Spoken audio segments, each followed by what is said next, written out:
Hello students, welcome to BBVN online classes. Students, today we will revise lesson 15 houses we live in. lesson 15 जिसका name है houses we live in की exercise A and B का आज हम revision करेंगे because ये chapter भी term 2 में आएगा एंड इसकी सारी एक्सरसाइज आपको अच्छे से रिवाइज करनी है. एक्सरसाइज A हम स्टार्ट करते हैं, दैट इज राइट ट्रू और फॉल्स. फॉल्स. अब if the sentence is true then you have to write T and if the sentence is false then you have to write F. Okay, first sentence है human beings are called social beings. human beings जो होते हैं वो social beings होते हैं. so students it's a true sentence because हमने chapter में पढ़ा कि जो human being होता है वो एक सोसाइटी में रहता है. आपने कभी देखा है कि human being की कोई फैमिली नहीं होता है, कोई उसकी सोसाइटी नहीं होती है? नहीं सुना ना, क्योंकि जो ह्यूमन बीइंग होता है, हम हमारा ही एग्जांपल ले सकते हैं. हम कहाँ रहते हैं? हम एक फैमिली में रहते हैं और सारी फैमिली अलग अलग फैमिलीज़ मिलके क्या बनाते हैं? एक सोसाइटी बनाते हैं. तो हम लोग कहाँ रहते हैं? एक सोसाइटी में रहते हैं. इसलिए बोला गया है human beings are called social beings. Human beings को सोशल बीइंग्स बोला गया है क्योंकि जो ह्यूमन बीइंग होते हैं, हम लोग होते हैं, हम अकेले नहीं रह सकते. हमें फैमिली की नीड होती है, हमें सोसाइटी की नीड होती है. Okay, then it's a true sentence. you have to write T. human beings are called social beings. human beings को social beings बोला गया है. now come on to second sentence. tall multi-storied buildings are called bungalows. जो tall मतलब ऊंची ऊंची जो multi-story buildings होती है उनको bungalows बोला जाता है. so students it's a false sentence. ये false sentence है, so you have to write F.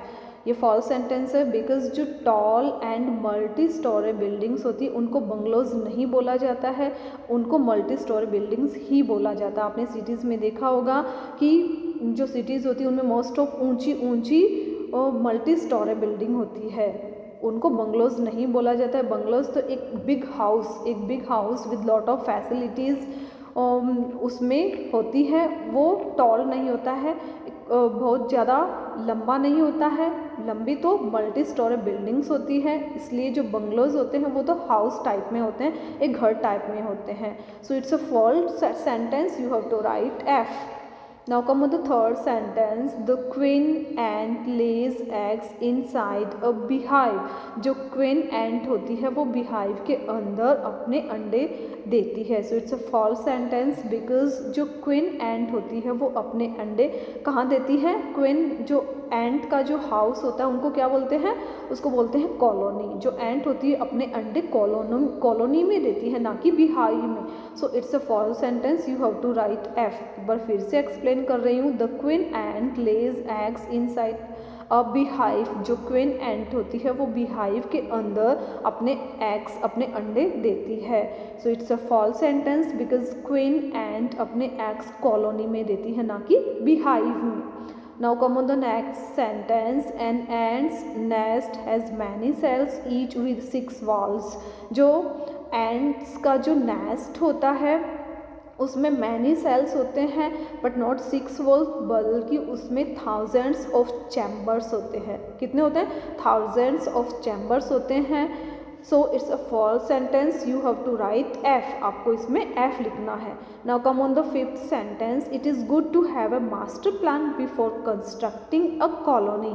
अगर हम एक कॉलोनी को कंस्ट्रक्ट कर रहे हैं, बना रहे हैं, तो उससे पहले हमें मास्टर प्लान बनाना बहुत ही ज़रूरी होता है, वो अच्छा होता है. So it's a true sentence. अगर हम कॉलोनी बना रहे हैं या फिर एक घर बना रहे हैं या फिर आप चींटी को ही ले लीजिए. अगर चींटी अपनी कॉलोनी बनाती है तो चींटी भी उससे पहले एक मास्टर प्लान बनाती है, अच्छे से उसको प्लान करती है कहाँ पे उसको चैम्बर बनाने हैं, ये अच्छे से डिसाइड होता है पहले ही. तो हमारे लिए भी ये अप्लाई होता है कि अगर हम कॉलोनी बना रहे हैं या हाउस बना रहे हैं और उसको कंस्ट्रक्ट कर रहे हैं, बना रहे हैं, तो उससे पहले हमें क्या बनाना चाहिए? एक मास्टर प्लान बनाना चाहिए. ओके स्टूडेंट्स, मास्टर प्लान आपको पता ही होगा क्या होता है. मास्टर प्लान वो होता है जो घर बनाने से, ये हाउस बनाने से पहले जो हम प्लान बनाते हैं, एक नक्शा बनाते हैं कि कहाँ पे हमारा बेडरूम होगा, कहाँ पे किचन बनाना है, कहाँ पे लेटबान बनाने हैं, कहाँ पे हमें स्टेयर्स रखनी है. ओके, तो उसको बोलते हैं मास्टर प्लान. तो कॉलोनी को कंस्ट्रक्ट करने से पहले भी एक मास्टर प्लान बनाना अच्छा होता है. सो फर्स्ट एक्सरसाइज ए हमारी कंप्लीट हो गई है. Now come on the exercise B, fill in the blanks. Exercise B है ants leave a trail of chemical called pheromones for the other ants to follow.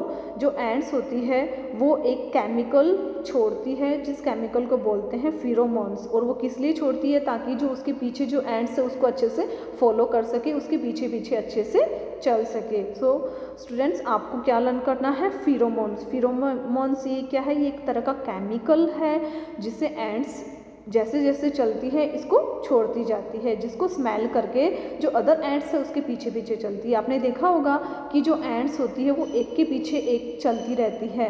और वो आपने सोचा होगा कि एंड्स को दिखाई देता है, but ants have no eyes. Ants की कोई आइज़ नहीं होती है, बल्कि उनकी जो स्मेलिंग पावर होती है वो काफ़ी स्ट्रॉन्ग होती है. और स्मेलिंग पावर को यूज़ में लेके वो एंड्स जो फिरोमोन्स छोड़ती है, जो एक केमिकल छोड़ती है, उसको स्मेल करके ही वो एक के पीछे एक चलती रहती है. सो आपको फिरोमोन्स की स्पेलिंग अच्छे से लर्न करनी है.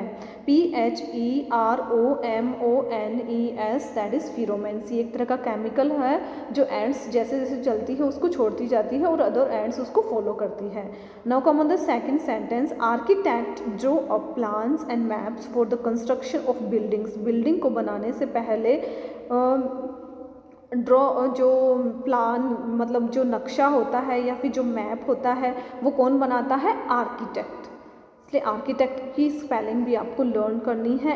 ARCHITECT, architect. जो आर्किटेक्ट होता है वो घर का प्लान, जो नक्शा होता है, मैप और plan that are the same thing.